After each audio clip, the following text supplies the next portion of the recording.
Lady Boss Mamas. I'm Molly Ades. I own a clothing line called Molly Ades Maternity for breastfeeding moms. And I'm here with my co-host, Laura. Hi, everyone. It's Laura Kyttanen, lifestyle blogger and sensory branding and marketing consultant. And I have a 17-month-old little boy, Aiden. My name is Liz. I run a lifestyle and parenting blog called Mamapreneur Life. I have two children. I have a 6-year-old and she's a girl. She's an actress and a model, so that keeps me very busy. And my son is 2.5 years old and a super big ball of constant energy. Liz, how did you get started with this Mamapreneur lifestyle blog? So it actually started because of my passion for helping breastfeeding moms. Because when I had my daughter, I was doing a consulting job and I felt kind of the pressure to go like directly back to work. And I mean, I didn't have to be there, but I definitely had to be away from her for 4 or 5 hours a day. And so I was pumping and I was doing all that. And, I always felt like I was missing out. And I thought to myself, man, I have it good. I make my own schedule, but I can't imagine these moms that work for the city or work for the county or wherever they work for, that they have to be away from their kids for 8 hours.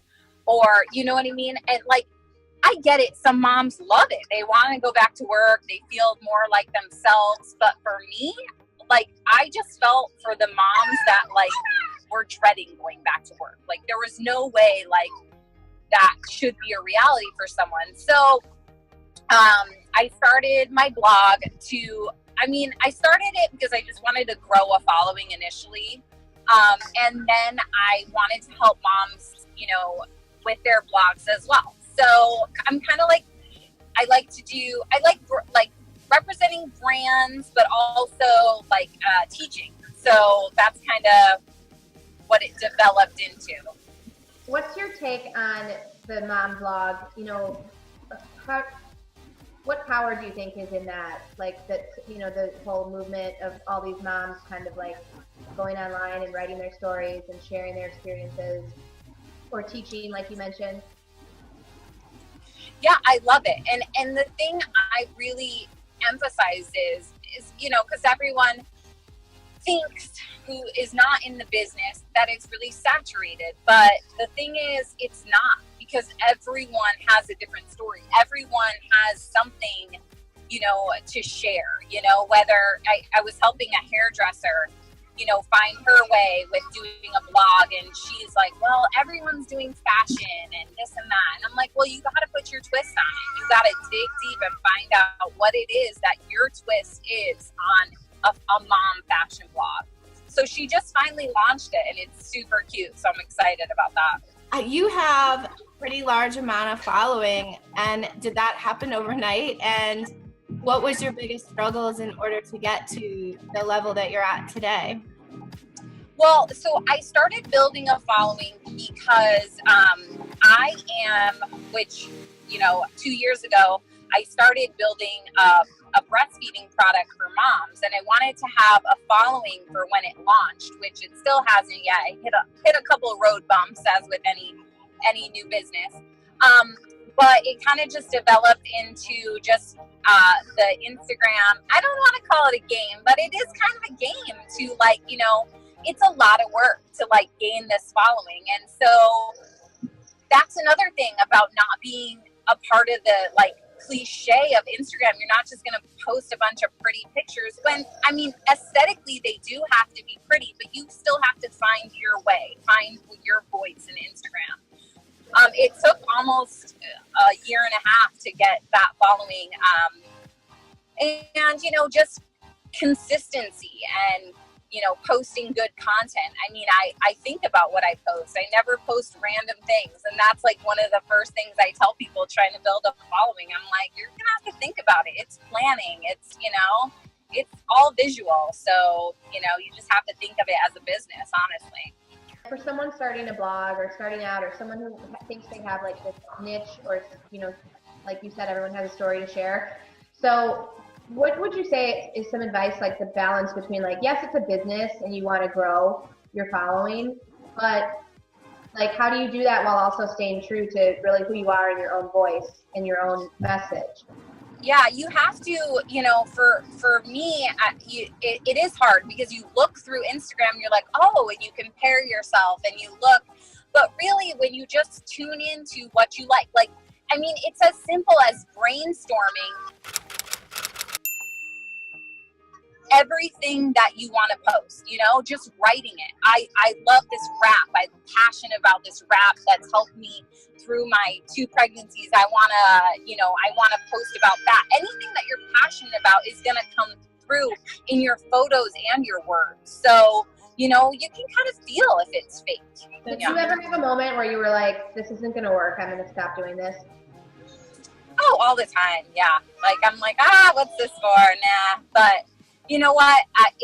And then I'll get like a private message and, you know, telling me, oh, you know, I'm so inspired by your work. Can you help me out? And I'm always giving, like, my son is putting down the window. I'm sorry.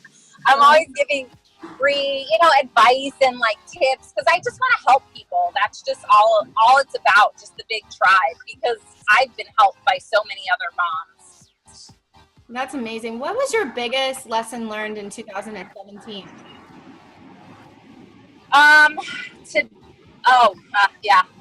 Planning. If you don't plan, see, my daughter, she's I actually just started a Instagram for her, so it's kind of my trick to teach people, like, you don't think you can grow a following? Here, I'm going to grow a 6-year-old's following for you.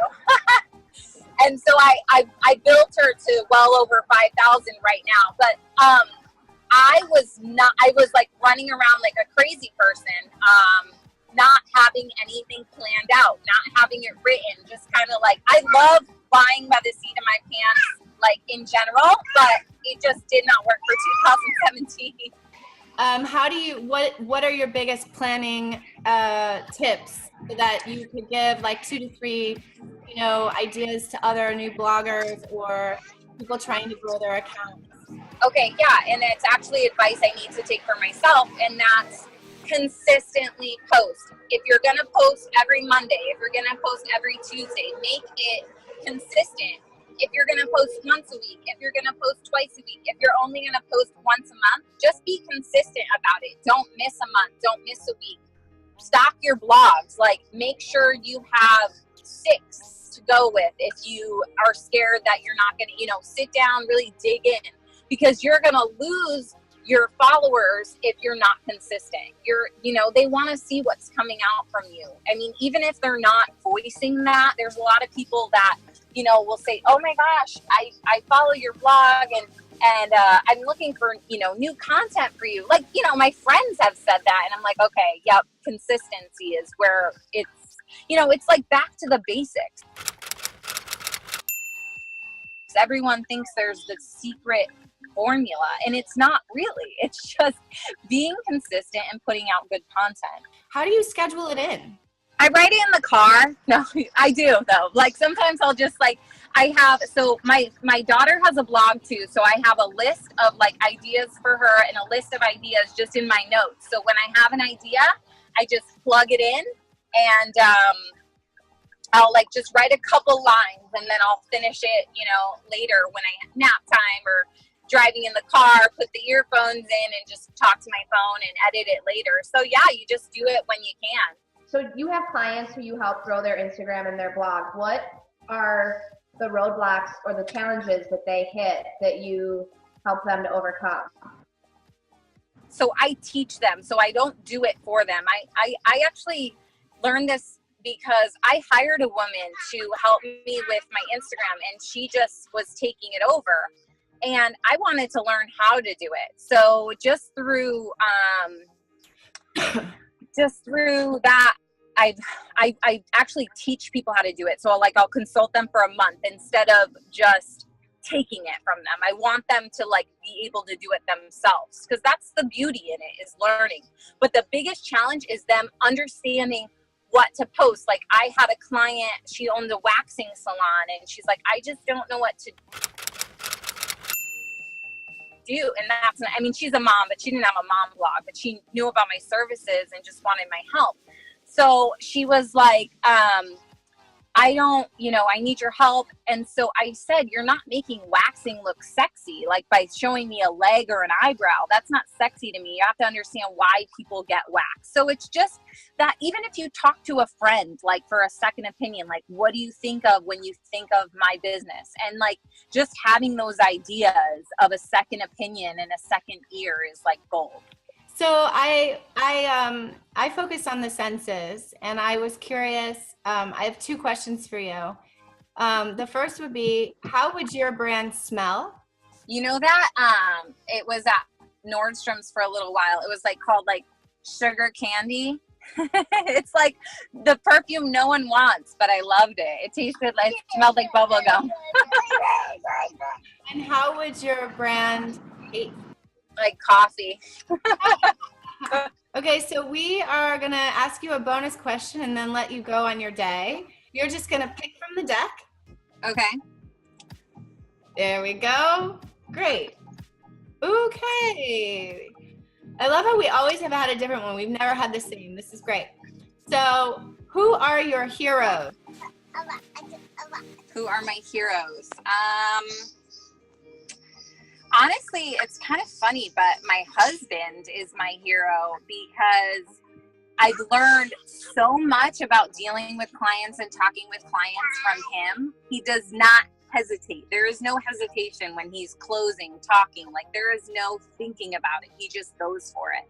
And so I get a lot of inspiration from him, and definitely I don't know, hero, but yeah, I guess that would fit. I love that. Okay, well, Liz, you know what? You're a rock star for taking this interview in the car with your kids. Yeah.